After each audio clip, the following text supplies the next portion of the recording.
프롤로그.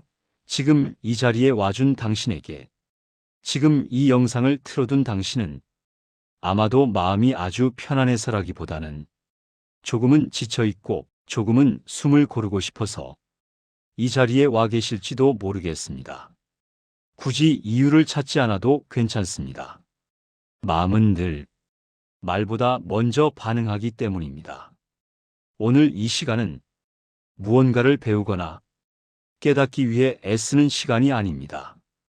집중하지 않아도 괜찮고 중간에 다른 생각이 들어도 괜찮습니다. 이 이야기는 끝까지 들어야 의미가 있는 이야기도 아닙니다. 다만 지금 이 말이 마음에 조금 닿는다면 조금만 더 머물러 주세요. 그것으로 충분합니다. 1. 오늘도 잘 안 되는 하루였을지도 모르겠습니다. 오늘 하루는 마음먹은 대로 흘러가지 않았을지도 모르겠습니다. 해야 할 일은 있었는데 몸이 마음을 따라주지 않았고 괜찮아지려고 애써봤는데 생각은 자꾸 예전 자리로 돌아갔을지도 모릅니다. 왜 나는 이렇게 잘 안 될까? 다른 사람들은 다 잘 버티는 것 같은데. 이런 말이 오늘도 마음속에서 여러 번 떠올랐을지 모릅니다. 부처님은 이런 날을 실패한 날이라고 부르지 않으셨습니다. 마음이 많이 애써온 날이라고 하셨습니다. 잘 안 되는 날은 아무것도 안 한 날이 아니라 이미 너무 많은 걸 견뎌온 날일 수 있습니다. 지금 이 자리에 앉아 이 이야기를 듣고 있다는 것만으로도 당신은 이미 오늘을 버려두지 않았습니다. 2. 우리는 왜 잘 안 되는 날에도 자신을 몰아붙일까요? 우리는 참 이상한 습관을 가지고 있습니다. 잘 안 되는 날에도 괜찮은 의미를 찾아야 한다고 생각하고 무너지지 않았다는 증거를 남겨야 한다고 생각합니다. 부처님은 사람을 가장 지치게 만드는 것은 어려운 상황이 아니라 자기 자신에게 쉬지 않고 채찍질하는 마음이라고 하셨습니다. 이 정도로 힘들어하면 안 되지. 이 나이에 이러면 안 되지. 더 강해져야지. 이 말들은 사실 세상이 아니라 우리가 스스로에게 가장 자주 해온 말들입니다. 오늘 이 시간만큼은 그 채찍을 잠시 내려두어도 괜찮습니다. 지금의 당신은 다그쳐야 할 사람이 아니라 잠시 쉬게 해줘야 할 사람입니다. 3. 나 자신을 사랑해 봅니다라는 말이 왜 이렇게 어려울까요? 오늘은 나 자신을 사랑해 봅니다. 이 말이 왜 이렇게 마음에 걸릴까요? 말로는 할 수 있을 것 같은데 정작 마음은 한 발짝 물러서는 느낌. 부처님은 그 이유를 아주 단순하게 말씀하셨습니다. 우리는 오랫동안 잘한 나만 사랑해왔기 때문이라고요. 참아낸 나, 버텨낸 나, 무너지지 않은 나만 사랑해도 되는 사람으로 인정해왔습니다.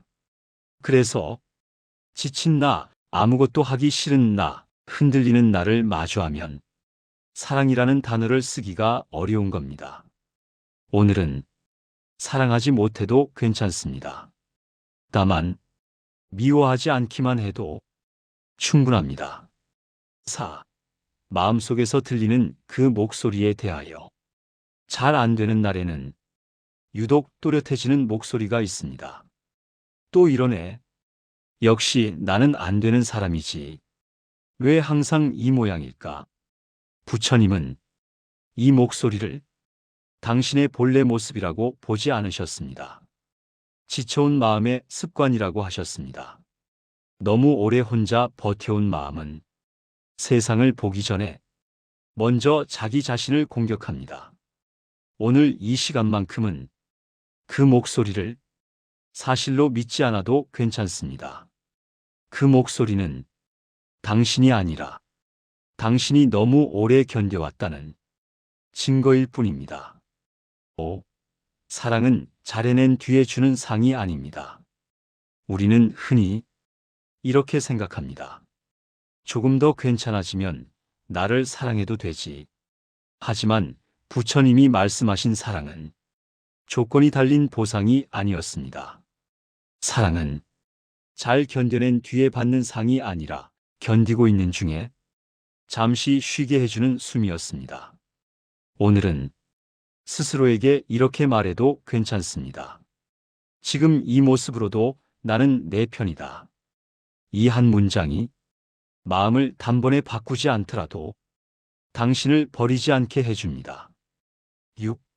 일부를 마치며 아직 끝나는 이야기가 아닙니다. 여기까지 이 이야기를 듣고 계신 당신은 이미 혼자만 버티고 있지 않습니다. 일부에서는 잘 안 되는 나의 마음을 그대로 바라보는 시간을 가졌습니다. 다음 2부에서는 왜 이런 마음이 자꾸 반복되는지, 왜 우리는 스스로에게 이토록 엄격해졌는지에 대해 조금 더 천천히 이야기해 보려 합니다. 지금은 아무것도 정리하려 하지 않아도 괜찮습니다. 그저 이 자리에 잠시 머물렀다는 것만으로 오늘은 충분합니다. 이런 이야기들이 당신에게 도움이 된다면 깨달음 노트 구독으로 다음 이야기에서도 함께 해주세요. 나무 아미타불 2부. 왜 우리는 이렇게 자신에게 엄격해졌을까요? 1. 엄격함은 어느 날 갑자기 생기지 않습니다. 어느 날 문득 이런 생각이 들 때가 있습니다. 나는 왜 이렇게 나에게만 엄격할까? 왜 남에게는 이해가 되는데 나 자신에게는 늘 기준이 높을까? 부처님은 사람의 엄격함은 성격이 아니라 살아온 방식의 흔적이라고 하셨습니다. 우리는 대부분 어른이 되기까지 잘해야 괜찮다는 말을 너무 많이 들어왔습니다. 잘해야 사랑받고, 잘해야 인정받고, 잘해야 안전하다고 배워왔습니다. 그래서 마음은 잘 안 되는 순간을 만나면 곧바로 경계태세로 들어갑니다. 이 상태는 위험해. 이대로면 안 돼. 그때부터 엄격함이 작동합니다. 2. 잘 버텨온 사람일수록 기준은 높아집니다. 아이러니하게도 자기 자신에게 가장 엄격한 사람들은 대개 가장 오래 버텨온 사람들입니다. 힘든 상황에서도 자리를 지켜왔고 쉽게 포기하지 않았고 남의 몫까지 감당해왔습니다. 부처님은 이런 사람들의 마음을 아주 다정하게 설명하셨습니다. 그들은 약해서 엄격한 것이 아니라 무너지지 않기 위해 스스로를 붙들어 왔을 뿐이다. 엄격함은 당신을 괴롭히기 위해 생긴 것이 아니라 당신을 살리기 위해 만들어진 옛 방식의 보호막이었습니다. 하지만 그 보호막이 너무 오래 유지되면 이제는 숨이 막히기 시작합니다. 3. 괜찮아야 한다는 압박에 우리는 자주 이 말에 사로잡힙니다. 괜찮아야 하지 않나? 이 정도는 버텨야지. 부처님은 이 괜찮아야 한다는 생각을 마음의 큰 짐이라고 하셨습니다. 왜냐하면 그 말 속에는 내 마음을 살피는 여지가 전혀 없기 때문입니다. 괜찮아야 한다고 말하는 순간 마음은 설 자리를 잃습니다. 아픈 마음도, 지친 마음도, 쉬고 싶은 마음도 모두 밀려납니다. 오늘 이 시간만큼은 괜찮지 않아도 괜찮습니다. 지금 이 말이 마음에 조금 닿는다면 조금만 더 머물러 주세요. 아직 끝나는 이야기가 아닙니다. 4. 비교가 엄격함을 더 키웁니다. 그 뒤에는 자주 비교가 따라옵니다. 다른 사람들은 잘하는데 나는 왜 이 정도밖에 못하지? 부처님은 비교를 이렇게 말씀하셨습니다. 비교는 마음에 채찍을 쥐어주는 생각이다. 비교를 시작하는 순간 마음은 스스로를 몰아붙이는 쪽으로 방향을 틉니다. 하지만 비교에는 항상 빠져 있는 것이 있습니다. 당신이 견뎌온 시간, 넘어오지 못한 밤, 말없이 버틴 날들, 그것들은 비교 속에서 늘 빠져 있습니다. 오늘은 비교를 멈추려 애쓰지 않아도 됩니다.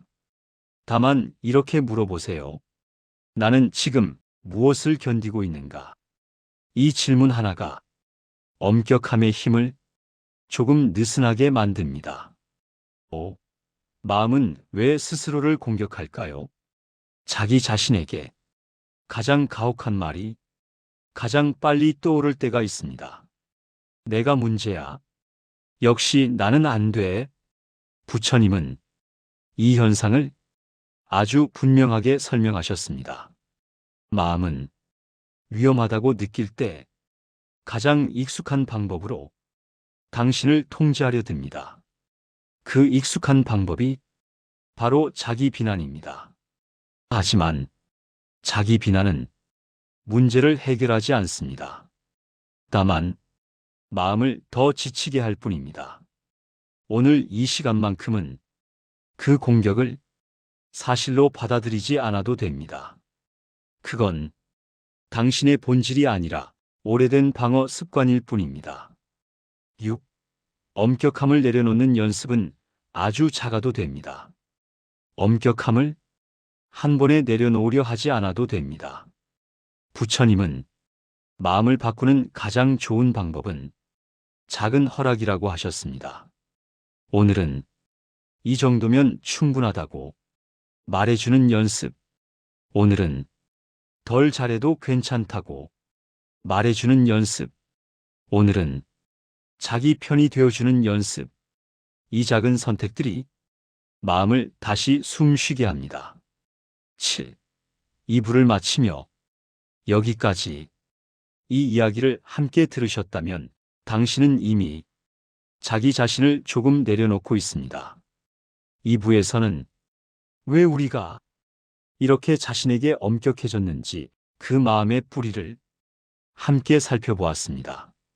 다음 3부에서는 이 엄격함과 비교가 만나 어떻게 마음을 더 지치게 하는지, 그리고 그 고리를 어떻게 풀 수 있는지에 대해 천천히 이야기해 보려 합니다. 지금은 아무것도 바꾸려 하지 않아도 괜찮습니다. 그저 여기까지 들어온 자신에게 조용히 말해주세요. 오늘은 이만하면 충분하다. 이 이야기가 도움이 되셨다면 깨달음 노트 구독으로 다음 3부에서도 함께 해주세요. 나무 아미타불. 4부 쉬어도 괜찮다는 걸 우리는 왜 이렇게 어려워할까요? 1. 쉬고 있는데도 마음이 불안한 이유. 몸은 가만히 쉬고 있는데 마음은 전혀 쉬지 못하는 날이 있습니다. 아무것도 하지 않고 있는데도 괜히 죄책감이 들고 이렇게 쉬고 있어도 되나 싶고 왠지 뒤처지는 기분이 들 때 말입니다. 부처님은 이 상태를 이렇게 말씀하셨습니다. 몸은 멈췄지만 마음은 아직 쫓기고 있는 상태라고요. 우리는 쉬는 법을 배운 적이 없습니다. 그래서 쉼 속에서도 스스로를 감시합니다. 오늘 이 시간만큼은 그 감시를 잠시 내려놓아도 괜찮습니다. 2. 멈추면 안 된다는 생각은 어디서 왔을까요? 우리는 오랫동안 멈추면 안 된다는 말을 당연하게 들어왔습니다. 열심히 해야 한다. 쉬면 게을러진다. 계속 가야 한다. 부처님은 이 생각을 삶을 모르는 생각이라고 하셨습니다. 사람은 멈춰서 무너지는 게 아니라 멈추지 못해서 무너진다고요. 멈춤은 실패의 증거가 아니라 회복의 시작입니다. 지금 당신에게 필요한 건 조금 더 애쓰는 게 아니라 조금 더 숨 쉬는 것입니다. 3. 아무것도 하기 싫은 날의 의미. 아무것도 하기 싫은 날이 있습니다. 그럴 때 우리는 스스로를 가장 먼저 탓합니다. 의지가 약해졌나? 이러다 더 망가지는 거 아닐까? 부처님은 아무것도 하기 싫은 날을 아주 다르게 보셨습니다. 그건 마음이 보내는 정직한 신호라고요. 이제 조금 쉬어도 된다. 그만큼 오래 애썼다. 이 신호를 무시하면 마음은 더 큰 방식으로 멈춤을 요구하게 됩니다. 오늘은 그 신호를 무시하지 않아도 괜찮습니다. 4. 쉼은 게으름과 다릅니다. 많은 분들이 쉼과 게으름을 같은 것으로 오해합니다. 하지만 부처님은 두 개를 분명히 구분하셨습니다. 게으름은 해야 할 것을 미루는 것이고 쉼은 지친 마음을 돌보는 것입니다. 쉼은 다시 살기 위해 잠시 머무는 지혜입니다. 오늘은 아무것도 증명하지 않아도 됩니다. 아무 성과도 필요 없습니다. 지금의 당신은 존재만으로도 충분합니다. 5. 중년 이후 회복이 느려진 것처럼 느껴질 때 요즘 예전 같지 않다는 말을 자주 떠올리시나요? 부처님은 회복이 느려진 게 아니라 그만큼 많이 써왔기 때문이라고 하셨습니다. 젊을 때와 같은 속도를 지금의 나에게 요구하지 않아도 됩니다. 이 시기의 삶에서는 속도보다 균형이 더 중요합니다. 이제는 달리기보다 호흡이 먼저입니다. 6. 쉬어도 괜찮다고 나에게 허락하기. 쉬어도 괜찮다는 말을 누군가에게 듣고 싶은 순간이 있습니다. 하지만 부처님은 그 허락을 남이 아니라 스스로에게 주어야 한다고 하셨습니다. 오늘은 이렇게 말해 보셔도 좋습니다. 나는 지금 쉬어도 되는 사람이다. 이 말 한마디가 마음을 조금 풀어놓게 합니다. 7. 사부를 마치며 아직 끝까지 함께 가고 있습니다. 여기까지 이야기를 듣고 계시다면 당신은 이미 스스로를 조금 내려놓고 있습니다. 사부에서는 쉼이 왜 이렇게 어려운지, 그리고 왜 쉼이 지금의 당신에게 가장 필요한지에 대해 함께 이야기했습니다.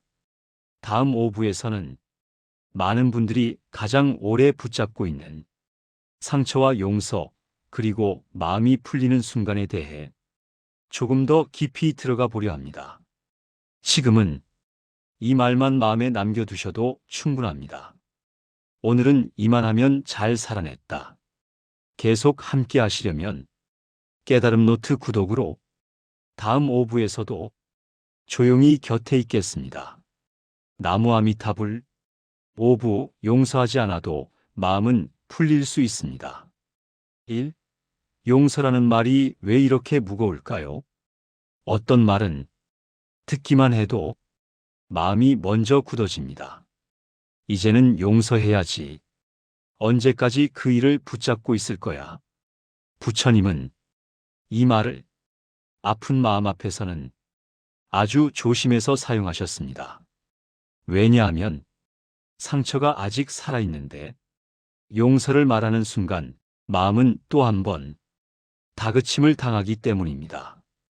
오늘 이 시간에는 용서를 해야 한다는 이야기보다 마음이 풀리는 길에 대해 조금 더 천천히 이야기해 보려 합니다.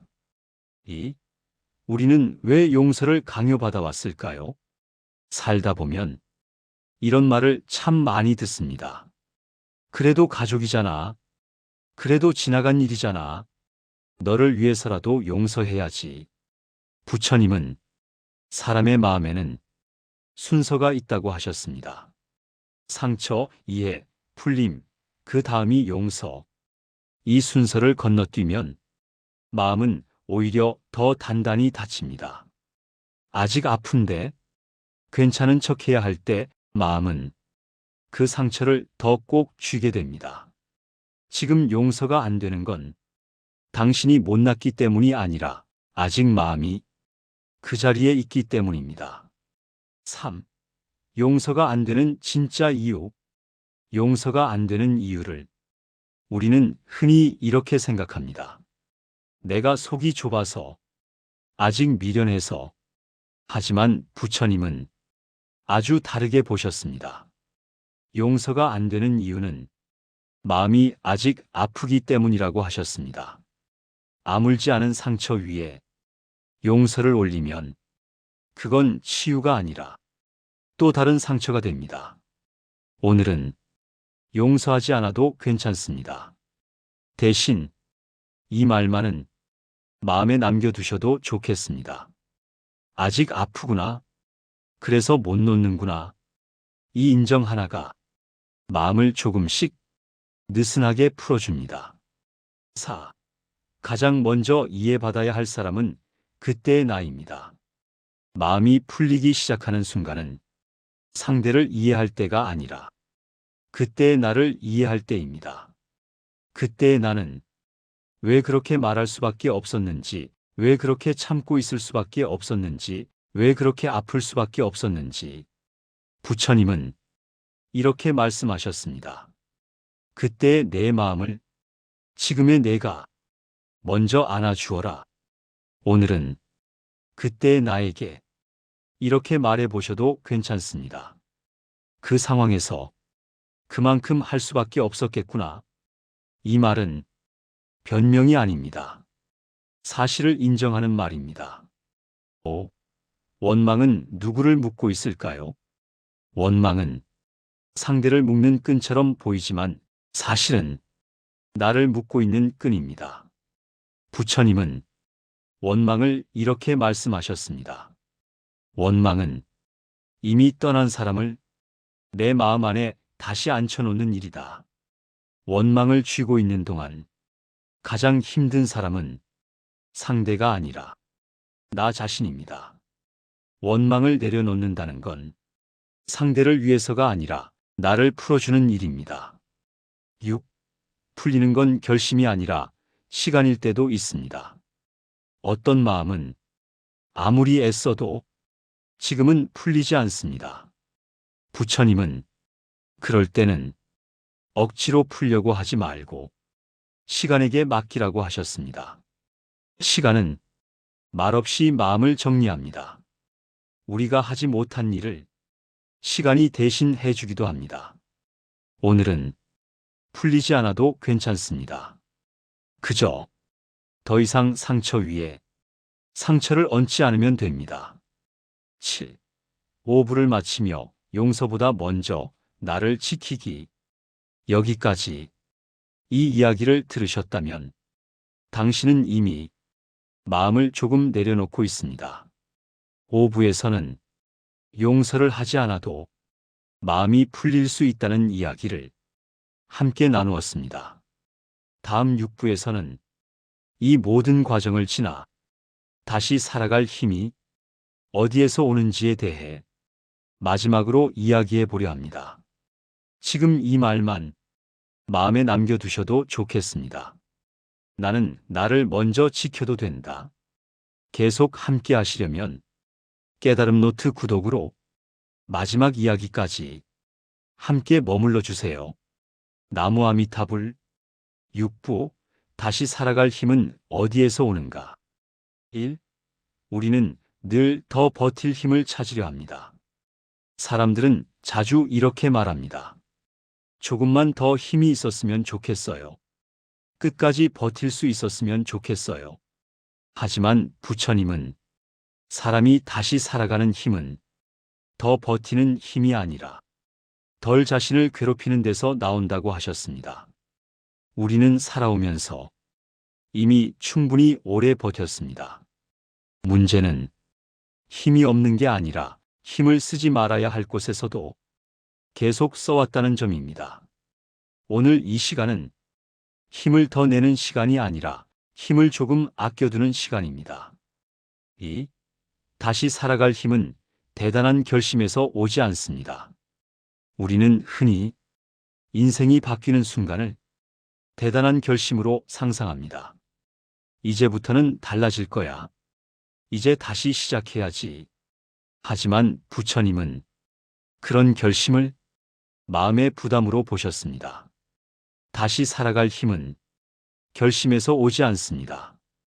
허락에서 옵니다. 오늘은 덜 잘해도 괜찮다고. 오늘은 무너지지 않아도 괜찮다고. 오늘은 그냥 살아내기만 해도 괜찮다고. 이런 허락들이 마음을 다시 움직이게 합니다. 3. 이미 당신은 여러 번 다시 살아온 사람입니다. 지금까지의 인생을 조용히 돌아보면 당신은 이미 여러 번 다시 살아왔습니다. 넘어졌던 날들, 아무것도 보이지 않았던 시간들, 끝인 것 같았던 순간들. 그때마다 완벽하게 회복하지는 못했어도 다시 하루를 살았습니다. 부처님은 그런 삶을 두고 이렇게 말씀하셨습니다. 사는 것이 곧 수행이다. 지금 이 자리까지 온 것만으로도 당신은 이미 충분히 살아냈습니다. 4. 힘이 없다고 느껴질수록 삶은 조용히 진행 중입니다. 마음이 가장 지쳤을 때 우리는 종종 아무것도 진행되지 않는다고 느낍니다. 하지만 부처님은 그 순간에도 삶은 멈추지 않는다고 하셨습니다. 보이지 않게 아주 천천히 당신을 살리는 방향으로 움직이고 있다고요. 지금은 앞으로 나아가는 시간이 아니라 속을 채우는 시간일지도 모릅니다. 보이지 않는 시간도 분명히 삶의 일부입니다. 5. 다시 살아간다는 건 예전처럼 되는 게 아닙니다. 다시 살아간다는 건 예전처럼 돌아가는 것이 아닙니다. 부처님은 삶은 결코 되돌아가지 않는다고 하셨습니다. 다시 살아간다는 건 덜 아프게 사는 방향을 조금씩 선택하는 것입니다. 모든 걸 잘하려 하지 않고, 모든 관계를 붙잡지 않고, 모든 감정을 이기려 하지 않고, 이 정도면 충분합니다. 지금의 당신에게는 완벽한 살보다 견딜 수 있는 삶이 더 필요합니다. 6. 오늘 하루를 이렇게 마무리해도 괜찮습니다. 오늘 하루를 이렇게 정리해도 괜찮습니다. 오늘은 여기까지 했다. 오늘은 이것으로 충분하다. 부처님은 사람을 다시 일으키는 것은 반성이 아니라 자기에게 건네는 따뜻한 말 한마디라고 하셨습니다. 오늘 자신에게 이 말을 건네주세요. 오늘도 여기까지 와줘서 고맙다. 7. 마지막으로 이 말을 남기고 싶습니다. 그게 잘 안 되는 날에도 괜찮습니다. 오늘 나 자신을 사랑해 봅니다라고 말해보려 했던 그 마음은 이미 자기를 포기하지 않았다는 증거입니다. 삶이 무겁게 느껴질수록 속도를 줄여도 괜찮습니다. 쉬어도 괜찮고 멈춰도 괜찮고 조금 늦어도 괜찮습니다. 오늘은 이만하면 충분합니다. 이 긴 시간 동안 함께 머물러 주셔서 감사합니다. 앞으로도 지친 마음이 쉴 수 있는 자리에서 깨달음 노트는 조용히 곁에 있겠습니다. 구독으로 함께 해주세요. 나무 아미타불